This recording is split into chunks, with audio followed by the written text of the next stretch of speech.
Today, courtesy of VR Distribution, we have Quixo. I'm not sure how to pronounce it, but that's the game. It's a wooden abstract game where it's basically noughts and crosses where we're trying to get 5 in a row, but we're taking pieces from the outside and pushing them in, which we'll get to in a moment. First, my guest, I'm here with Jacob Green, who is a recruiter. Jacob, thanks for coming down. Thanks for having me. Can you tell me a little bit about your job as you start, and you can take the first move? Yeah, beautiful. I've been a recruiter for 10 plus years and currently a recruiter at ANZ Bank, predominantly working in the technology space. Remember, you can't put it back in the same spot.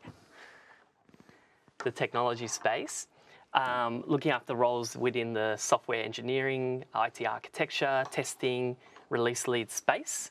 And yeah, I've been working in that area within IT for the last kind of 5 years in particular. And it's a space that I really, really enjoy. Okay. I'm going to go here. So have you found, being in recruitment for that long, that the sort of trends have changed with jobs and people trying to, I guess, be employed or working in various different fields? Yeah, I found particularly post-COVID that the job market has really changed a lot. Obviously, you know, the shift during the COVID period to working from home created a very different motivator for people to join certain companies. So people have started to have a think about what's most important in their life, and flexibility has now kind of moved towards the top. Salary is always going to be one of those sticking points, but having that flexibility within a workplace is majorly important. I'm going to try and cut off this row you were going for. Very nice, very nice. You've also been doing some other stuff as well.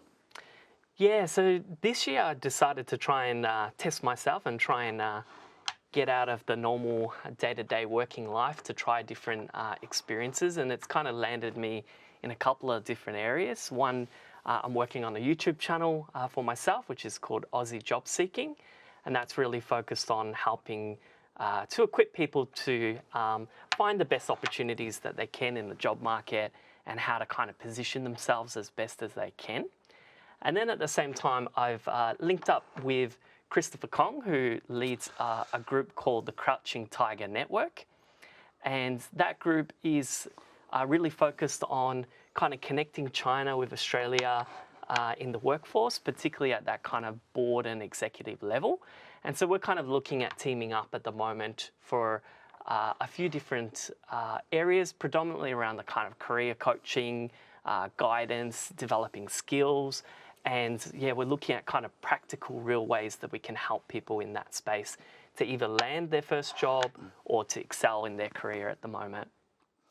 So how is it working in recruitment during this sort of period of where sort of quiet quitting and the sort of acting your wage? Do you see that coming to play a bit with recruitment these days? Like which part? People who are like, you know, they're acting your wage or quiet quitting, who are, you know, maybe the of yesteryear of, oh, we're going to put in extra hours, we're going to work for free on the weekends, we're going to, you know, do everything the boss wants us to do. Sort of moved away from that a little bit. Has that been a change you've noticed from your end? Yeah, definitely. I guess that links up with the more flexibility that a lot of people are looking for in the workplace. So their motivators might have been, you know, more focused on the role, the projects, the salary and things like that. But now it has shifted towards more of a flexible working life, and that's both working at home and not being in the office 5 days, but also just being a little bit more flexible around working times and not working till midnight. And obviously it's going to be different depending on, you know, which company and what role you do. But I do feel there's definitely a shift towards kind of more quality of work and creativity as opposed to just, you know, output and hours of work. And I think Liam has just discovered he's lost his first match. Well, before you do that, I'm gonna tell you something that they also had in the rule book. If you make your 5 in a row, but you also make your opponent 5 in a row, you do lose. Oh, interesting. Interesting. So yeah. I got to mix it up then. Yeah. Interesting. Yeah.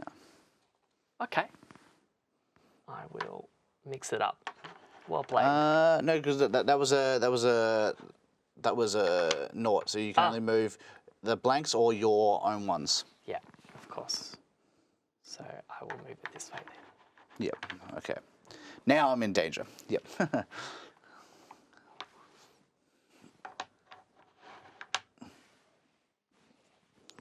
Can I move this one then? Yes, you can. And there you go. Jacob, you have won that match. You've got the 5 in a row. Also, thanks for sort of taking us through some of the recruitment stuff.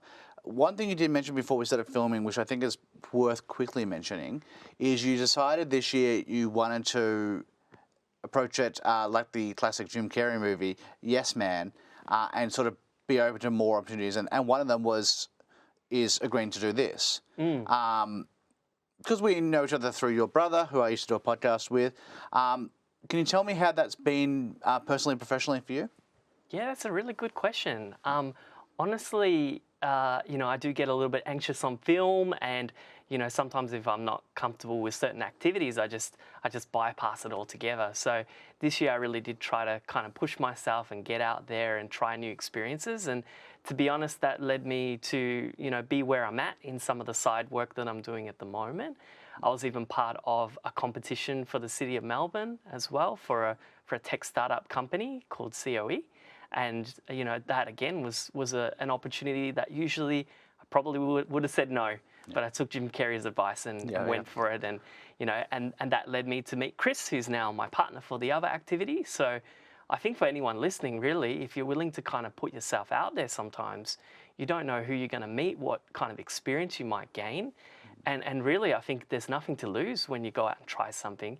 You only have potential to gain something, so why not? And it's also interesting that today you've said, you've really put your forward and said yes to beating me at this game, which is look, it's been mildly upsetting, but I think I'll deal with it. And thanks for coming down and having a chat. Thank you, my pleasure. Thanks, Liam. Thanks.